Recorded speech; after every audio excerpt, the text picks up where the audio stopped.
एक समय की बात है, देवर्षि नारद बद्री नारायण की ओर जा रहे थे और सनकादिक की नजर पड़ी। सनकादिक ने देखा कि नारद जी बड़े परेशान हैं, उद्विग्न हैं, चिंतित हैं, कुछ भागे जा रहे हैं। तो सनकादि ने नारद जी को आवाज लगाई, अरे नारद जी सुनो सुनो, कहाँ जा रहे हो, क्या हुआ? कथम ब्रह्मण दीन मुखा, तुम्हारा ऐसा मुख उदास क्यों हो रहा है? नारद जी परेशान क्यों हो? अच्छा, नारद एक ऐसे महात्मा है जो हर समय प्रसन्न रहते हैं और जहां चले जाए उनको भी खुश रखते हैं, प्रसन्न कर देते हैं। सबकी व्याधि को हरने वाले नारद जी हैं। समाज में तो नारद जी की छवि लोगों ने ऐसी बना दी कि कोई ऐसा व्यक्ति मोहल्ले में हो जो इधर की उधर, उधर की इधर करता हो, बोले ये तो पक्का नारद मुनि है। ऐसा लोग कह देते हैं ना, जो किसी की लड़ाई झगड़ा करा दे, बोले ये तो पक्का नारद मुनि है। पर हमारे जो देवर्षि नारद हैं वो लड़ाई झगड़ा कराने वाले नहीं है, बल्कि नारद जी तो लड़ाई झगड़ा मिटाने वाले हैं। नारद जी ने जिन जिन पर कृपा करी है उनको निश्चित भगवान मिले हैं। गुप्ता जी, व्यास जी को भागवत के रचना की प्रेरणा किसने दी? नारद जी ने। वाल्मीकि जी को रामायण लिखने की प्रेरणा किसने दी? नारद जी ने। आप वाल्मीकि रामायण पढ़िए तो स्वयं वाल्मीकि ऋषि कहते हैं कि मुझे जो है देवर्षि नारद ने आके प्रेरणा दी। और नारद जी ने ही उनको, जो पहले हम लोग कथा सुनते हैं कि वो डाकू थे, फिर वो इतने बड़े कवि बने, तो किसने प्रेरणा दी? किससे बने? नारद जी की प्रेरणा से। ध्रुव जी महाराज को बहुत थोड़े समय में भगवान की प्राप्ति हो गई, तो ध्रुव जी महाराज को मंत्र किसने दिया था? नारद जी ने। प्रहलाद जी इतने महान भक्त हुए, तो प्रहलाद जी की इतनी महान भक्ति जो है, उनके गुरुजी कौन है? बोले प्रहलाद जी भी अपना गुरुजी देवर्षि नारद जी को ही मानते हैं, नारद जी ही इनके गुरुजी हैं। माने नारद जी ऐसे महापुरुष हैं कि जिस पर कृपा कर देते हैं वो निश्चित ही भवबंधन से मुक्त होकर भगवान के भजन में लग जाता है। पर लोगों ने तो ये समझ लिया कि नारद जी का काम झगड़ा कराना है या इधर की उधर करना है। ऐसा नहीं है। नारद जी बड़े तपोधन हैं, बड़े भगवत प्रेमी हैं। लेकिन एक बार वो चिंतित होके जा रहे थे, सनकादि ने पूछा क्या बात है? नारद जी बोले अच्छा हुआ आप मिल गए, मैं आप जैसे ही महात्मा को ढूंढ रहा था। क्यों? बोले क्या बताऊं महाराज, मैं सब जगह घूमते घूमते मृत्यु लोक में आया, और मृत्यु लोक में आया तो मैंने देखा कि सब जगह कलयुग व्याप्त हो गया है। पुष्करम च प्रयागम च काशीम गोदावरीम तथा।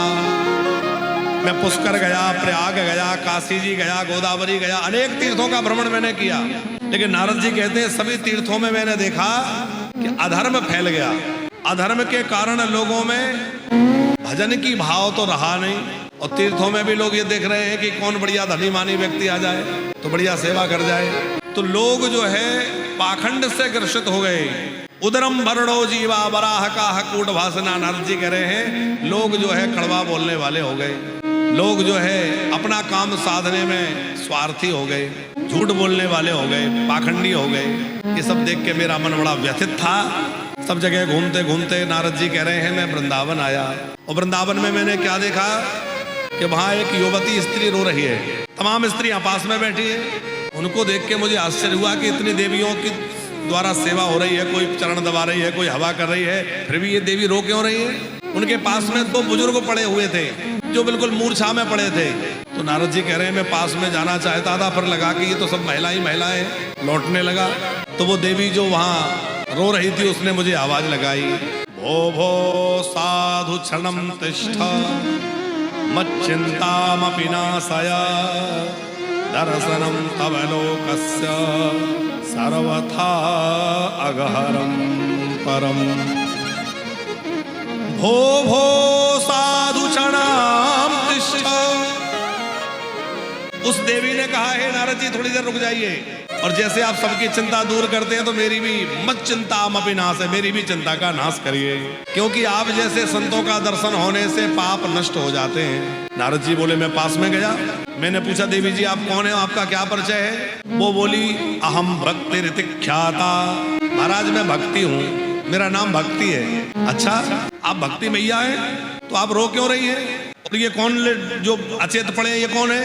बोले ये मऊ में तनयऊ मतऊ, ये दोनों मेरे पुत्र हैं। अब नारद जी परेशान के मैया तो युवती और पुत्र बुढ़े। प्रायः देखा जाता है कि माता बुढ़ी हो जाए और पुत्र युवान बने रहे, पर माता युवती और पुत्र बुढ़े है कैसे हो गया? बद देवी समस्तारम स्वस्थ दुख कारणम। देवी जी आप पूरी बात ठीक से समझाओ। तब वो देवी जी बोली भक्ति महारानी हे नारद जी मेरा जन्म द्रविड़ देश में हुआ, उत्पन्ना द्रविड़े साहम वृद्धिम कर्नाटके गता। कर्नाटक में मैं बड़ी हुई, महाराष्ट्र में मेरा खूब सम्मान हुआ, और गुजरात में पहुंचते पहुंचते मैं एकदम जीर्ण शीर्ण हो गई। अब वहां जब मैं जीर्ण हो गई तो दुखी होकर के जैसे तैसे भागती भागती वृंदावन आ गई। और जब से वृंदावन आई हूं तो मेरा शरीर तो एकदम स्वस्थ हो गया, मेरा बुढ़ापा चला गया, मेरी पीड़ा चली गई, मैं स्वस्थ हो गई। लेकिन जब से यहाँ आई हूँ दोनों मेरे पुत्र बुढ़े हो गए, और केवल बुढ़े नहीं हुए बल्कि ये दोनों मूर्छा में चले गए। ये दोनों पड़े, ये मेरे पुत्र हैं। नारद जी ने आंख बंद करके देखा ये सब क्या चक्कर है भाई, और आंख बंद करके देखते ही सब समझ गए, ओहो ये कलयुग का प्रभाव है। शृणुस्वावहिता वाले युगोयम दारुण कले तेन लुप्ता सदाचारो योग मार्गस्तपांसिचा। हे देवी, ये कलयुग का प्रभाव है जो तुम्हारी ये दशा भाई। अच्छा देखिए, भक्ति महारानी उत्पन्न कहाँ हुई? द्रविड़ में, माने दक्षिण प्रांत में। तो आज भी आप देखिए कि दक्षिण भारत में भक्ति विशेष है। दक्षिण भारत की जो पूजा पद्धति है, वहाँ की जो कर्मकांड की विधि है, वहाँ के मंदिरों की जो कलाकृति है, वहाँ के मंदिरों की जो सेवा पद्धति आप देखिए सबसे विलक्षण है, बहुत अद्भुत है कि आप गए दक्षिण भारत की यात्रा पे? कितने लोग गए दक्षिण भारत की यात्रा में? हमारे भैया तो गए, इनको तो जाना आना बना ही रहता है। तो दक्षिण भारत के मंदिरों में पूजा की विधि बड़ी अलग है कि नहीं? वहाँ बड़ा विधि विधान है। आज भी हमारे बड़े बड़े आचार्य दक्षिण भारत में हुए। ये तो बड़े दुख की बात ये रही कि दक्षिण भारत में बीच में अभी कुछ ऐसा समय आया कि वहाँ विधर्मियों का बोलबाला बढ़ गया, मिशनरी स्कूल खुल गए और धीरे धीरे धर्मांतरण होने लगा। और धीरे धीरे दक्षिण भारत के जो प्रांत हैं उनमें हिंदुओं की संख्या निरंतर घटती जा रही है। और आज हमारे दक्षिण भारत के जो प्रांत हैं उनमें प्राय प्रांतों में धीरे धीरे हिंदू अल्पसंख्यक होता जा रहा है।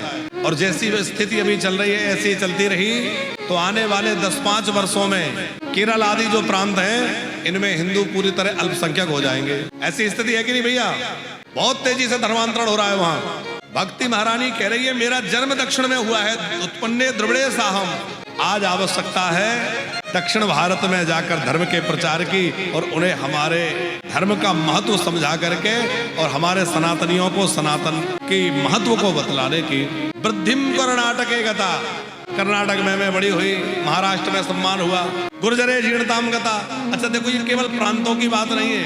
भक्ति कह रही है जब हृदय द्रवित होता है तो मेरा जन्म होता है, और जब कानों से कथा सुनी जाती है मैं और बड़ी होती हूँ। हृदय में भक्ति जन्म लेती है, कथा सुनने से भक्ति पुष्ट होती है, संत महापुरुषों के संग से भक्ति खूब आनंदित होती है। लेकिन जब जीवन में भगवान से ज्यादा भोगों को महत्व दिया जाने लगे तो भक्ति जीर्ण हो जाती है।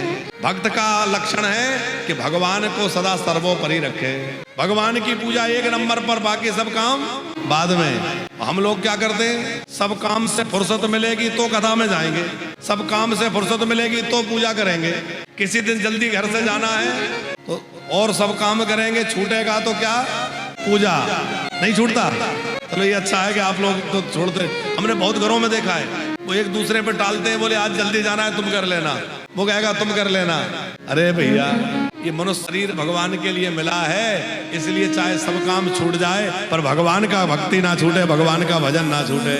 हमारा जो नियम है गुरुजी ने दिया है, इतनी माला करना है, इतना पाठ करना है, वो नियम नहीं छूटना चाहिए, चाहे सब छूट जाए। भोजन छूट जाए, हम भोजन नहीं छोड़ते, भजन छोड़ देते हैं। जैसे शरीर की खुराक भोजन है वैसे ही मन की खुराक भजन है। जैसे भोजन नहीं करेंगे तो शरीर कमजोर पड़ जाएगा, वैसे ही भजन नहीं करोगे तो मन कमजोर पड़ जाएगा। और शरीर के बल से काम नहीं चलता, मन के बल से काम चलता है। इसलिए कहते हैं ना कि मन के हार है, मन के जीते जीत। जिसका मन मजबूत होता है बड़े से बड़े काम में भी डरता नहीं है, होता है कि नहीं? कहते भैया उसका मनोबल बड़ा बलवान है, मनोबल बहुत अच्छा है। आत्मबल, मनोबल। तो भजन करने से क्या होगा? बोले हमारा आत्मबल बढ़ेगा, भजन करने से हमारा मनोबल बढ़ेगा। इसलिए भी भजन करें।